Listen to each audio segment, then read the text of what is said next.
What's up, guys? A little bit of an update. Not too much going on since it's towards the end of the year, and there's a lot of moving pieces. So I wanted to start building the end of the year video and kind of give you guys an update as to what we're looking at going into the end of 2024. So good news, we have our first official sponsor for the channel, Monkey Fabrication.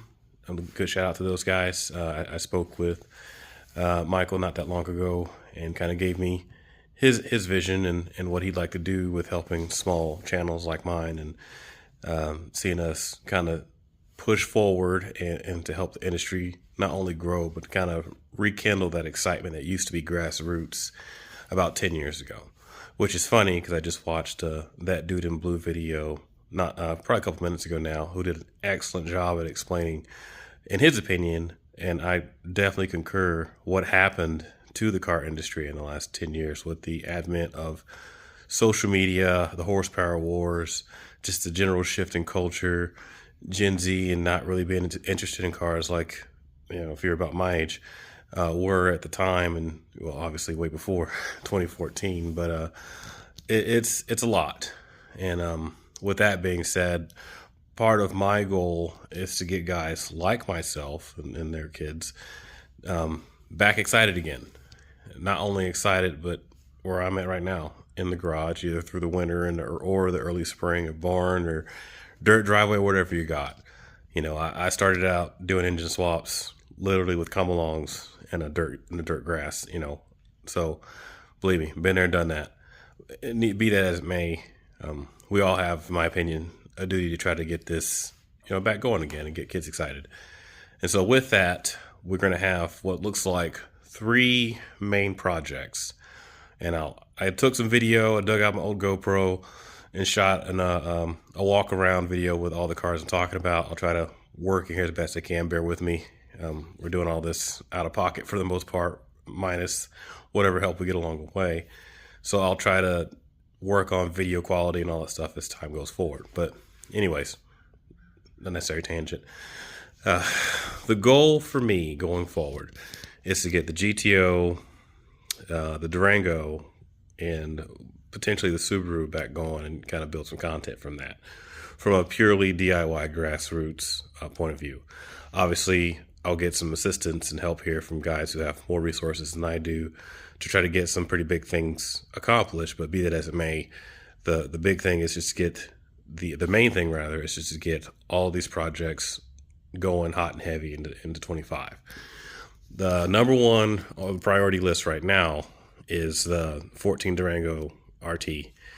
That has been in the family for going on 6 years now. We actually bought that shortly after my youngest son was born because I needed something more practical. I had a pickup and a Gixxer 750 Super Sport, I think it was at the time, that I traded in on that, and it's been a good car.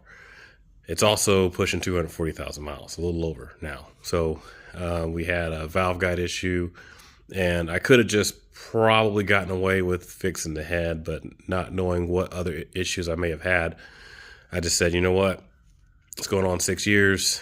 We'll just make a build out of it and do what hot rod dads would have done in the 60s and 70s and just made something out of it and kept it moving, especially with the car practically being paid off at this point. I mean, it's whatever, With that particular project is a 426 6.4 BGE block based long block. So I traded some stuff and got a dealer like core off of a guy for next to nothing, and it turned out to be pretty solid. It needed a crank needed to be turned and bearings where, because it had spun rod bearings and main bearings in it, but the block ended up being good. So we turned the crank. Then I got a deal on pistons, and the pistons ended up being stroker pistons, so I had to get a stroker crank and rods, and it became a whole thing. But it's coming together. So we're going to reuse the cam, bought new timing chain. We'll reuse the phaser and a couple other things. Got the heads done, and it should be pretty stout. My ultimate goal is to have a blown 426, dadmobile.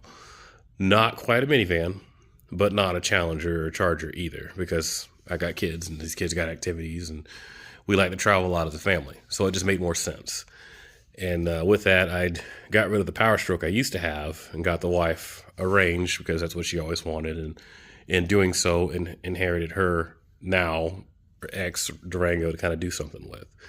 So that's number one on the list. And that motor is almost done at the machine shop. I'll hopefully get it picked up either just before or right after Christmas and have some content in the first of the year, showing you guys that project coming back together and having that back on the road. Now, outside of that, the GTO is a priority, but understand I have a household to run too. And so it right now needs basically a transmission and a clutch, wheels and tires, and the car is effectively drivable. I have a radiator, I have a water pump and all that stuff. I could pretty easily get all that put back together, wire the fan. I have all that stuff. But the big item right now is a clutch and a transmission. And as you all know, T56s don't come a dime a dozen, nor are they cheap to rebuild. And this particular T56 has, it's going to need some gears or something inside of it because it's got pretty extensive internal damage as far as I think it's the input shaft is jacked on it. The gears basically ran smooth, but everything else looks fine. So I would like to get that sent off, have that transmission rebuilt, and gone through and slightly upgraded to whatever degree a T56 can be upgraded. It came with a monster clutch, so either have that one rebuilt or put another McLeod in it like I had before and go from there. As far as wheels and tires are concerned, at this point, whatever I can get for as cheap as possible. But the end goal, what I would like to do is get a set of CCWs or iForges or something like you would have seen on a car like this around, early 2000s, kind of like the 03 Cobras you always see with the CCW Classics, something like that. That would be a dream wheel combination, just like super wide front and rear, maybe a tiny over fender job, and otherwise stock body with a hood and some carbon pieces, because we're going to drive it. We're no doubt about it. This car will be driven. This car will be driven as much as I can stand to drive it or able to drive it to go to any kind of events. I'm not far from Arkansas, and I'm not far from Tulsa, which is the next largest city near me. And both of them have events going on. Oklahoma City is not too far down the road. Texas isn't out of the question. I want to get back to that GTO adventure energy. That's the whole reason I started this process. But like everything else, life threw in some wrenches, and I have some other extra pieces to incorporate. That being said, I also came across or ended up with a 98 Subaru Legacy Outback. This car's got a bit of a story. So what was supposed to happen was we pick up this cheap little daily-ish, if you will, while the Durango was down, and she has her car to teach my oldest to drive. Well, it just so happens that, like most kids his age these days, it doesn't really seem to be very high on the priority list, which is a bit concerning and discouraging, because I remember how much I would have loved to have had somebody like myself, and I'm sure some of you watching this would have agreed, in my position at that age to help me feed that excitement and that hunger I had for cars at the time. But, kids are different these days. So the agreement was, since he had trouble getting his money together, and honestly didn't have the drive, that since we kind of had to get a temporary car, we'd get one he could drive, and provided he put forth the work and showed that he had the drive to do it, it would eventually be his car. But since he had no money in it, the agreement was he had to have some wrench time or something to show that he wanted this to happen. Well, what do you guess didn't happen? Exactly. So I told him, I said, man, you got till the end of this engine built for the Durango, and as far as I'm concerned, I'll sell that thing, get rid of it. But then I had to remember that I have another kid who's going to be driving right behind him who's much more motivated, that I have to teach to drive as well. So the car will be around for a while. If he does something with it, that's one thing. If he doesn't, I'm not terribly worried about it, because I, in my infinite wisdom, ended up with a EJ25 stroke, not even a stroker. I believe it's a forged rotating assembly, sleeved. I couldn't even tell you what block this is because I'm not terribly familiar with the Subaru brand. I think it's either sleeve RA block or sleeve EJ257. I don't know. It's a sleeved 2.5 block. And I got a smoking deal on it, along with a bunch of other parts in a box that I haven't even really had time to go through yet. And that's what's going to end up in that Subaru. I told him, I said, look, man, if you want it, you got to show me. We'll do something with it. We'll pull the engine out. We'll go through it because it's got a rot knock, because they all get rot knocks for some reason. It was supposedly rebuilt when we bought it, but for $2,500 and almost 30 years old, I knew what I was getting myself into. The whole idea was to get something that the kid could handle and could be taught over time. But like I said, the drive doesn't appear to be there. So he has until I finish this engine, and I will, and I'll do, some videos of the process. It won't be super involved, like how to build an EJ. So there's like literally dozens of those videos on the internet, but more me going through what I'm doing for this build and why, and what my intentions and end goals are for it. Because I've always wanted to do a little 2-liter, 2.5 or 3-liter, Japanese engine, and have like a little cool, all the turbo noises and stuff car to put around in. The GTO will obviously be basically a track car that gets street driven. We'll say like borderline GT3 RS, Ferrari F40 level of bare essentials interior, hardcore driving car, which is fine because that's the energy the car gives me.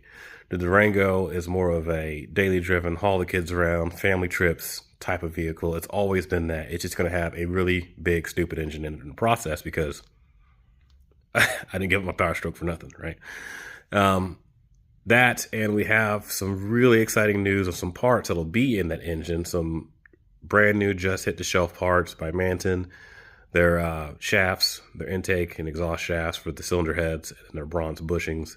I think we're one of the first few people to get those because I just happened to see a post on Facebook and was like, yes. I had a hell of a time with the previous 5.7 combination and head issues. Apparently those castings aren't as strong and durable as the 6.4 BGE stuff, and I'm just not taking any chances. This is probably going to be the most, if not the most, involved engine build from the ground up that I've done in a very long time. So part of the reason why it's taking so long is because I'm just being really, really diligent with the process. And I don't want to cut any corners, because once this car is done, up and running and tuned and all that, it's going to be the workhorse anchor car for the family. So the way I look at it is, it's better to spend the money and the time now to do it right the first time than to keep having to have these emergency breakdowns and failures every couple of weeks because you cut this corner and cut that corner. No, I'm not doing that. I'm having STK Machining do the short block so that there's no things missed. Those guys built race engines for years and years and years. Stanley's a great dude. He's been very supportive and very knowledgeable during this process so that I can just eliminate a lot of errors in the engine assembly process by taking me out of it. Not that I couldn't do it, but given the situation and given the magnitude of the importance of just having no issues, I'm going to leave it to the machine shop for this deal. Now, for the GTO's Hero engine and the Subaru engine, I have no problems doing those myself because I'm not depending on these cars to drive every day. And for those of you who have been around a minute, who are, showing a little gray like I am, you'd understand where I'm coming from. You don't want to constantly be tinkering with the car that you have to depend on to get to work or get the kids around or whatever every single day. So I had to kind of choose my battles. If this thing, this EJ behind me, we get it together, it's got all the badass parts, and we go whoosh one time and throws rot, I don't care. Whatever. You throw it in the corner, you deal with it when you deal with it.